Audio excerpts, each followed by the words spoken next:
ಪಾರ್ಕಿಯ ಜೊತೆಗೆ ಜೀವ ತ್ಯಾಗ, ಭೋವಿ ಮನೆತನದ ದಂತಕಥೆ. ಒಂದು ಕಾಲದಲ್ಲಿ ರಾಜನು ಯುದ್ಧ ಅಥವಾ ಧಾರ್ಮಿಕ ಯಾತ್ರೆಗೆ ಹೊರಟಾಗ ಪಲ್ಕಿಯನ್ನು ಹೊರುವ ಕೆಲಸವನ್ನು ಭೋವಿ ಮನೆತನದವರೇ ಮಾಡುತ್ತಿದ್ದರು.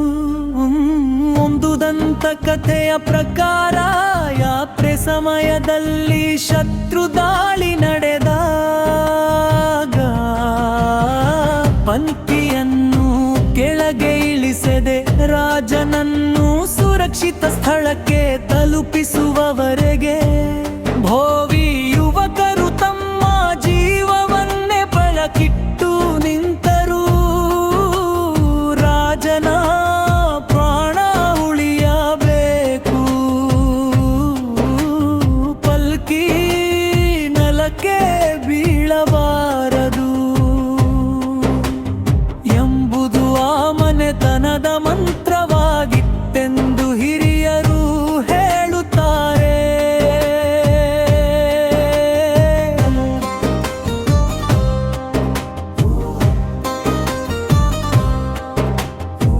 ಮೊದಲು ರಾಜ, ನಂತರ ನಮ್ಮ ಪ್ರಾಣಾರಮನೆ ಸೇವೆಯ ಕಥೆ.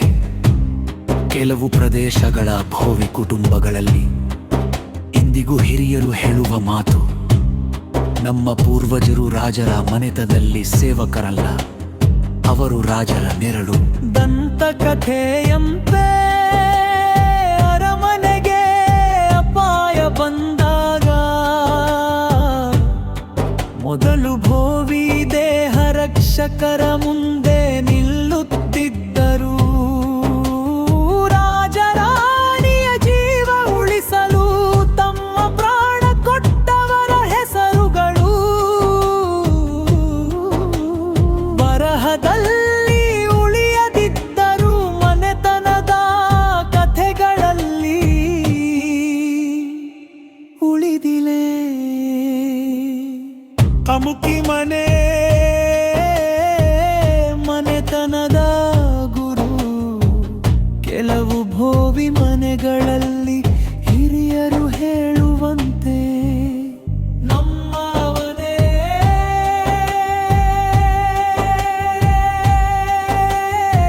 ಪಲ್ಕಿ ಮನೆ, ನಮ್ಮ ವಂಶ ಸೇವೆ ಮಾಡಿದ ವಂಶ ಎಂಬ ಹೆಮ್ಮೆ ಪೂರ ಗುರುತು ಇರುತ್ತಿತ್ತು ಕೆಲವು ಮನೆಗಳಲ್ಲಿ.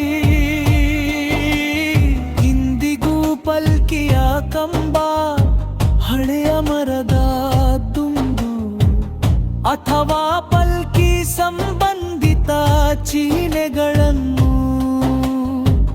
ಪವಿತ್ರವಾಗಿ ಕಾಪಾಡಿಕೊಂಡಿರುವ ಮೇಲೆಗಳುತ್ತವೆ. ಚಾರ್ಬುಟ್ಟ ಅಶೋಕ ಕಾಲದ ನೆನಪು ಎಂಬ ನಂಬಿಕೆ. ಇದು ಇತಿಹಾಸವಲ್ಲ, ಜನಪದ ಗಂಧಿಕ.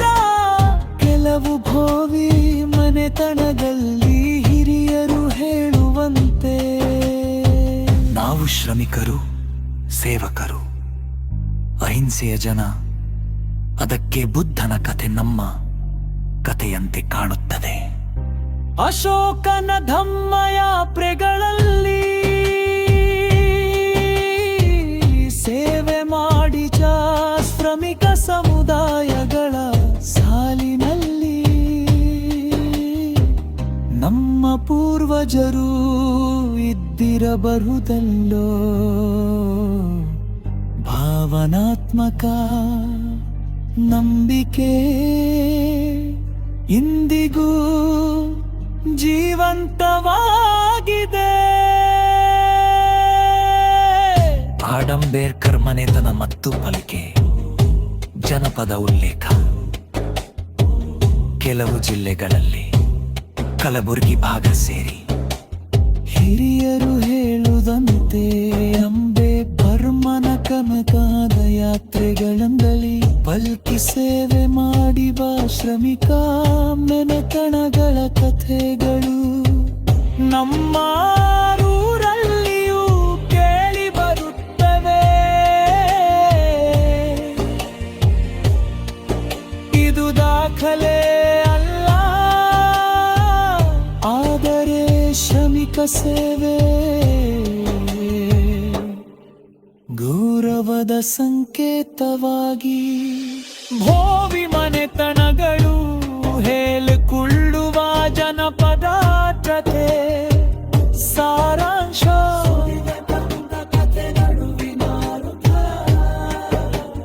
ಭೋವೆ ಮನೆತನಗಳ ಕಥೆಗಳು ಬರಹದ ಇತಿಹಾಸಕ್ಕಿಂತ ಬದುಕಿನ ಇತಿಹಾಸ.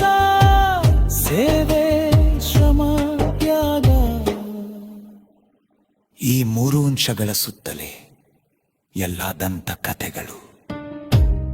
ನಮ್ಮ ಹೆಸರೇ ಓಳಿಯದೆದ್ದರು ನಂಬ ಕೆಲಸ ಉಳಿಯ ದೀಪ. ಇದೇ ಭೋವಿ ಮನೆತನದ ಹಬ್ಬ. ಸಾಮನೆತನದಿನ್ ಕೇಳಿತ್ತು ಕಥೆ, ಸಾಮನೆತನದಿನ್ ಕೇಳಿತ್ತು ಕಥೆ.